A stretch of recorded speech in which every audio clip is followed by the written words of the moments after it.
Hello, I'm the Pink Phantom. Welcome to my podcast, where we will go deep into the lair of the purple worm instead of down into the rabbit hole, where we'll voyage into the astral realm of my mind and explore the verse of nerd culture. This is Phantom Thoughts. In tonight's episode, I'm going to respond to some calls, and then I'm going to talk about player skill, metagaming, and system mastery. Hey, Jason here. Thanks for your latest episode. Grok is interesting. It's only $1 for the PDF. There are some great tables in there. It's an interesting system. I don't know. I'm not as enthralled with it as you are, I guess. It's a little bit fiddly as far as the trait system and all that. For me, I don't necessarily like the mixture of stuff in traits and things like that. I kind of like to keep those things separate. But it looks like it would work fine. You mentioned light systems, and you didn't know, how old school light systems are. Jeff D and Manda D had twerps back in the mid '80s, and twerps is about as light as you can get. Twerps actually is a pretty cool game. I think it's on drive-through still. Zoshi Games, the Dice folks, I believe, have the rights to it. That's Jason of the Nerds RPG Variety Cast.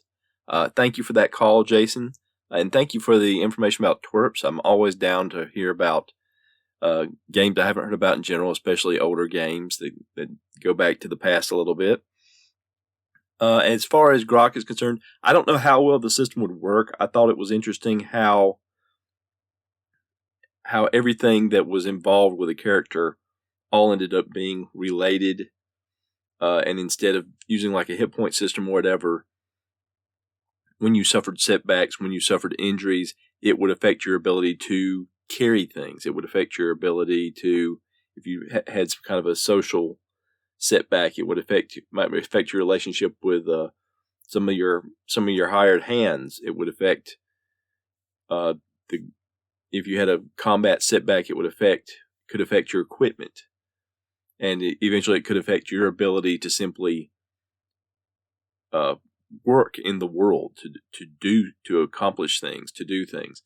And I thought that juxtaposition and intermingling was interesting from that standpoint. But as far as the system, yeah, it probably is a little fiddly. But I think most systems are until you get used to them.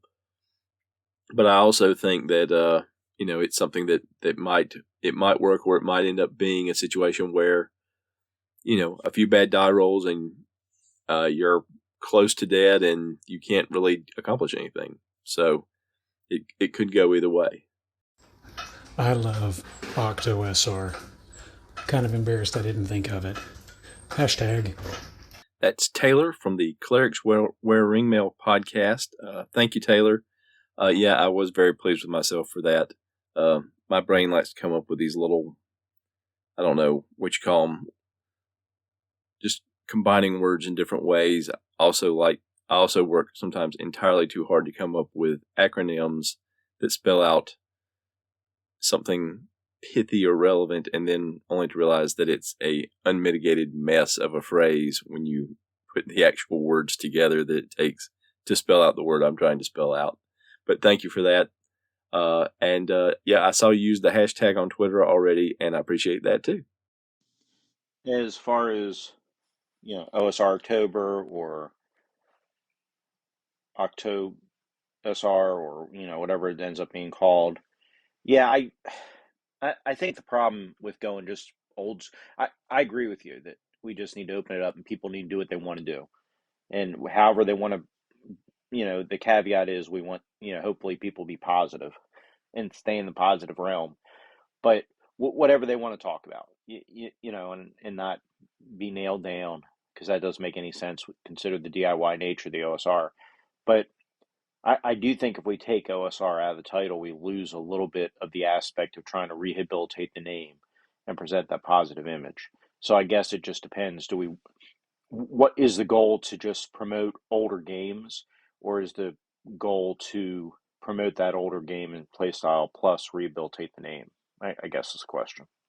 I very much agree that OSR does need to be in the mix somewhere, some kind of a hashtag, some kind of a just a uniting principle just to, as you say, we do want to try to rehabilitate it a little from some of the bad press it gets, or maybe not even so much rehabilitate it, but show the positive side of it, the good side of it, the side that I see all the time, virtually every day in the Anchor community when I'm listening to podcasts and people who are just, they're passionate about gaming and they're passionate about, whether you talk about passionate about old school styles or old school rule sets or both, or games that harken back to some of each that are newer games.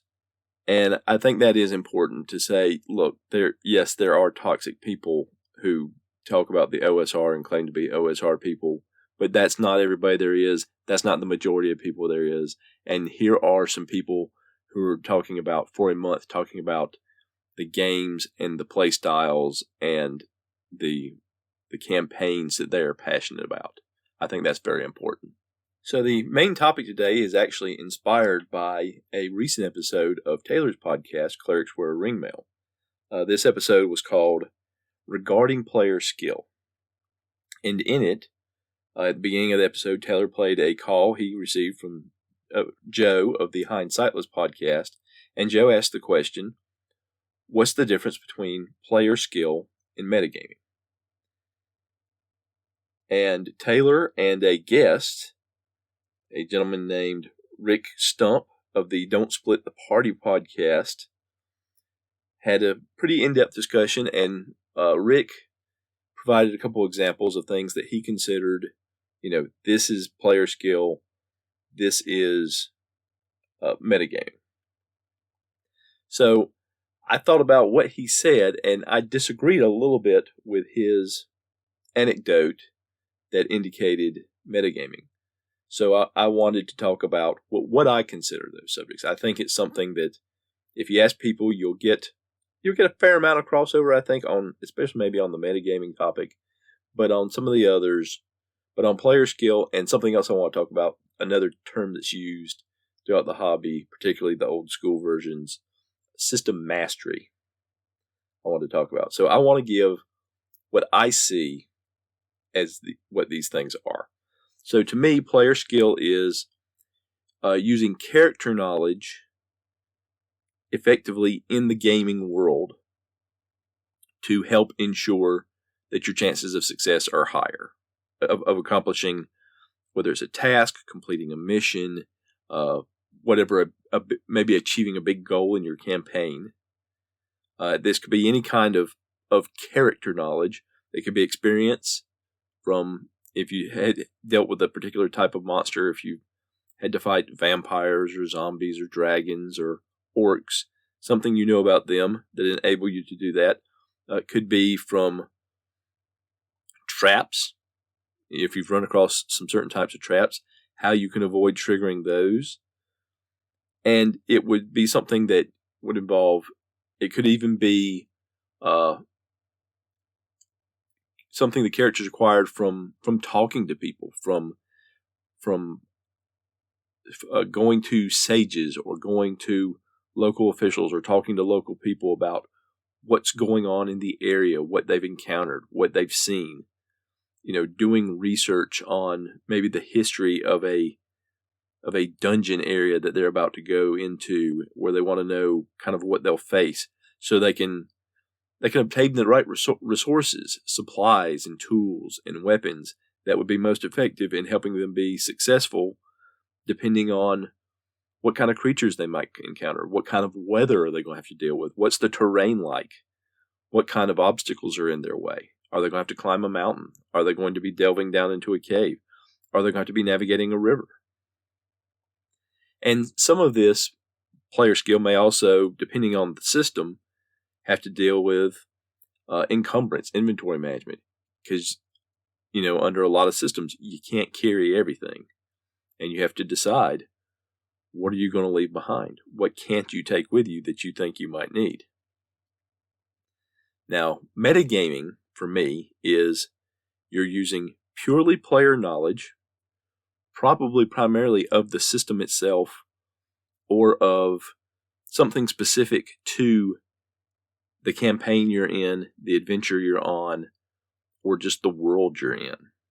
For example, if you've read the monster manual and you run across a creature that your characters have never faced, but because you've read the monster manual, you know all its weaknesses.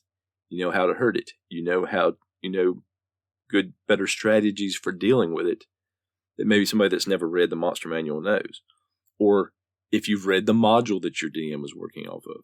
And so you know, oh, well, this is a secret over here, and there's a secret door over here. And, well, that's a trick room. It rotates a quarter turn every time you go in. You don't necessarily always feel it. Those kind of things would be metagaming.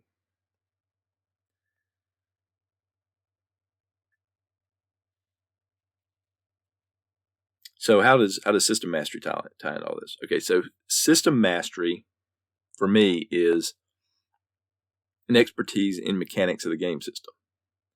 Being able to use, knowing the terms and, maybe a little of the math behind it and being able to use it to better effect. Now, didn't I just say that was metagaming? That using purely player knowledge, especially of the system, is metagaming? I think the difference between system mastery and metagaming is the intent, which is the second part that I haven't heard a lot talked about. Usually it's talked about, well, do this, don't do this. Well, you can't use this, you can use that. What's the intent? In system mastery, the intent is just not to put yourself into a corner with the system. And I think this really started, I don't know that it started with D&D 3rd edition, but I think it got a lot of emphasis on 3rd edition and game systems that came after it, which would include Pathfinder, which would include 4th, and also to some extent 5th. I think 5th edition did learn a little from 3rd edition, because 3rd edition, when they opened up the system with the open gaming license where third parties were free to produce content, and they had lots of classes, lots of subclasses, lots of feats, and other non-Wizards of the Coast, non-TSR, the old TSR, not the old TSR, the TSR that Wizards of the Coast bought, were putting into the system, it was possible to do a character build, to have levels of this class, levels of that class, different subclasses, and maybe put yourself in a situation where at higher levels, you weren't nearly as effective as your fellow players. And as a result, maybe not as capable of dealing with the obstacles that the Dungeon Master was going to have to throw at the party to give them a challenge. So you got into this notion of building your character. Now I'm talking about building your character mechanically, where you look at the books, whatever books you're using in your campaign with your group, and you say, okay, this game system, we can go from level 1 to level 20. Here's how I'm going to do it. And here's the class I'm going to be primarily. And I might take a couple levels of this class. I'm going to do this subclass. I'm going to take these feats. I'm going to use these skills. I'm going to choose these spells mainly. Because you want to be relevant. You don't want to be in a situation where you are just kind of on the outside. There are situations where you can't do anything because you've built poorly. Now, that's different from, building with a group, which is where you may get into the more role-playing side and say, okay, here's what our relationships are and here's how we work together. And there can also be mechanical aspects to that as well. Okay, well, I'm a fighter. I'm going to do this. What are you going to do with your fighter? Because we don't want to have too much overlap, because we want to be able to contribute in different ways. That can also be some system mastery, but that's also,